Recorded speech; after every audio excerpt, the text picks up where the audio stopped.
நானும் நீங்களும் ஆராதிக்கிற ஆண்டவர் பெரியவர், சர்வ வல்லவர், மகிமையும் மாட்சிமையும் நிறைந்த தேவன்.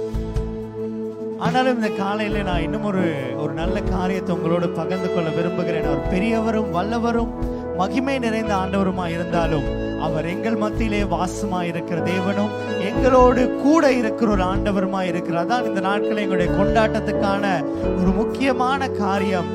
இம்மானுவேல், தேவன் நம்மோடு கூட இருக்கிறார். இன்னைக்கு நானும் நீங்களும் ஆராதிக்கிற தேவன் எங்களோடு கூட இருக்கிறார். எங்கள் சூழ்நிலைகளோடு கூட இருக்கிறார். எங்கள் எல்லா தேவைகளோடு அவர் கூட இருக்கிறார். ஒருவேளை இந்த காலையில நாங்க யோசிச்சுட்டு இருக்கலாம், இந்த சூழ்நிலையை நான் தனியா தானே நான் ஹேண்டில் பண்ணிட்டு இருக்கிறேன், என்னுடைய இந்த சிச்சுவேஷன்ல எனக்கு ஹெல்ப் பண்ண யாருமே இல்லை, நான் மாத்திரமே இதை கையாண்டுட்டு இருக்கேன்னு நாங்க நினைக்கலாம். ஆனால் இந்த காலையில ஒரு காரியத்தை சொல்ல விரும்புகிறேன் சர்ச். அந்த ஆண்டவர் எங்களோடு கூட இருக்கிறார், எங்கள் சூழ்நிலைகளோடு கூட இருக்கிறார். நாங்க தனியாக இல்லை.